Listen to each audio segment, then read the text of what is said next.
Hello, hey, hi. This is me, Sebastian from socialanxietysolutions.com. I'm a former social anxiety disorder sufferer and a social confidence coach.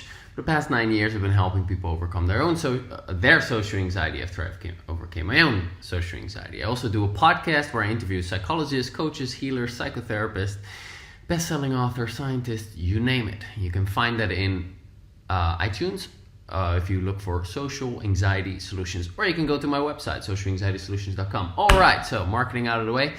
I am answering a question today that was on my, under one of my videos, because I have a whole bunch of them.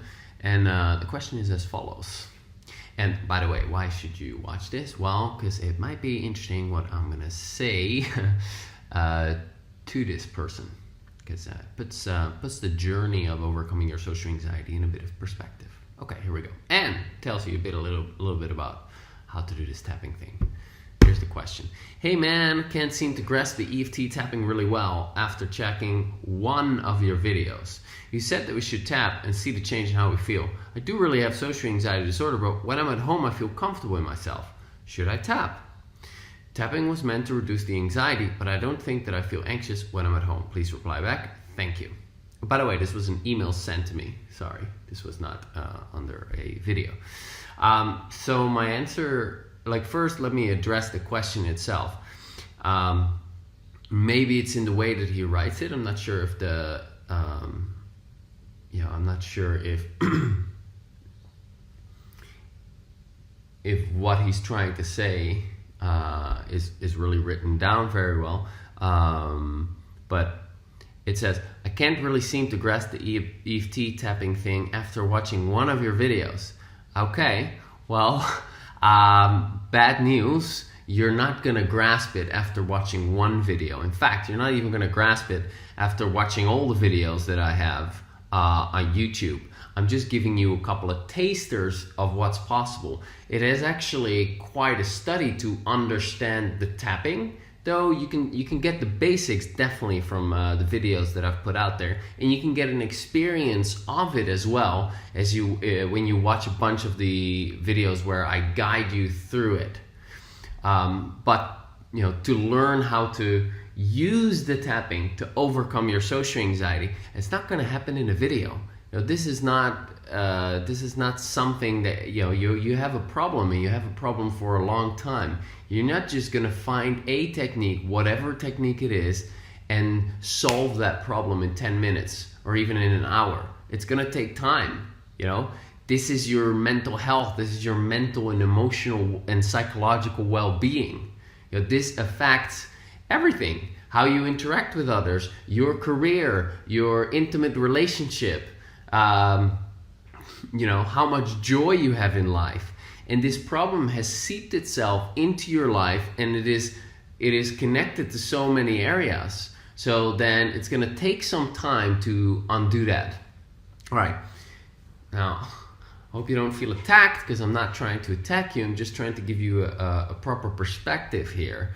Because we have a lot of us have this quick fix mentality, and that quick fix mentality is costing you your success. So just wanted to point that out first. Then he said that we should tap and change and how I feel. I really do have social anxiety disorder, but when I'm at home I feel comfortable in myself. Should I tap? Well, yes, you should tap, but you can use your imagination to bring up the last time that you felt anxious, for example. You can imagine what that was like. So you see what you saw then, you heard what you heard then, and you feel what you felt then. So most people can then tune into the emotions that they felt. So for example, maybe you were anxious at work during the meeting the last time. Well, you can go back into the room, say that was a week ago, so you can step into the shoes of the you a week ago, and that's how you can access some of the feelings. However, that is just a way into the problem, because treating experiences from last week is not going to give you that much results. You actually want to go back to the earlier experiences in life, because you having that social anxiety last week is the result of your brain perceiving threats in that meeting. Say it was a meeting. So in that meeting, maybe you feel inferior to your boss.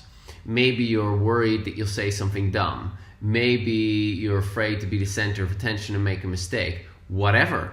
Your brain sees all these potential threats. Now, why are these threats to you and not to somebody else? Well, because you've had certain life experiences, certain painful life experiences and repetitive programming in early childhood where you learned that making a mistake is dangerous. Maybe your parents were very critical. Maybe they were very strict. Maybe when you got your report card and you were second in class, you got some criticism or some disappointment or even punishment from your parents because you weren't number one, for example.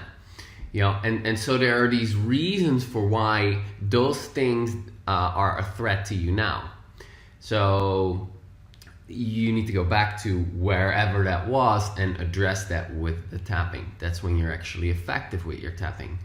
So, I can't tell you how to solve your social anxiety just in a quick video here. But I just want to point out, yes, there are definitely things that you can do, but it's going to require a bit more study. And the other thing that you can do that right now, is to just bring the tapping to wherever you're going. So I know doing this at work in a meeting probably isn't going to be very great, but you can also do the finger tapping. So there are these acupressure points on the outside of the thumb. Let me see. So here on the nail bed of the thumb, so at the outside of the thumb. So if you fold your thumb, it's right there. And then it's on the inside of the index, inside of the middle, inside of the ring, inside of the baby finger.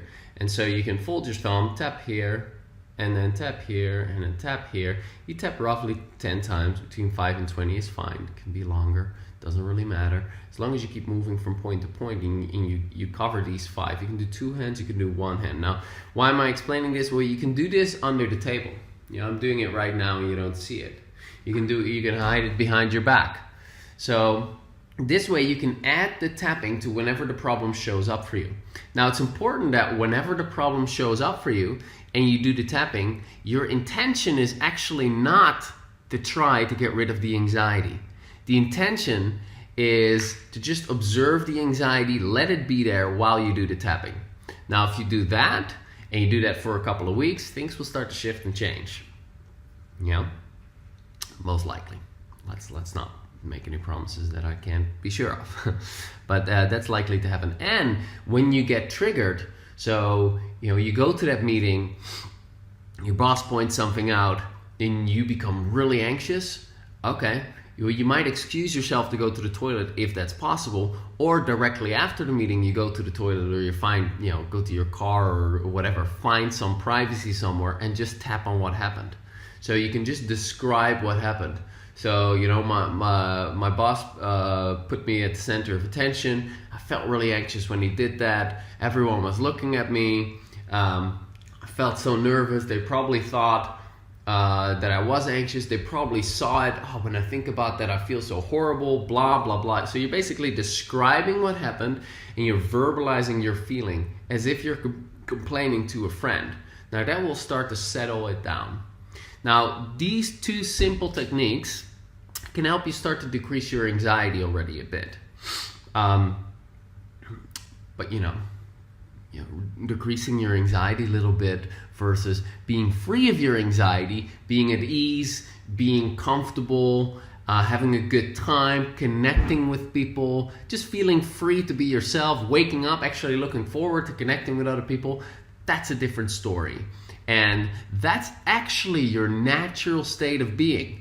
And you can get to that natural state of being, but it's going to take some time. The question is, are you willing to put in the time? All right, I'll leave it there. So this was Sebastian from socialanxietysolutions.com. That's a good question to ponder for yourself. Are you worth it? Are you worth it to put the time in to get the outcome that you want, to live the life that you want, to have the social ease that you dream of? Well, that's it.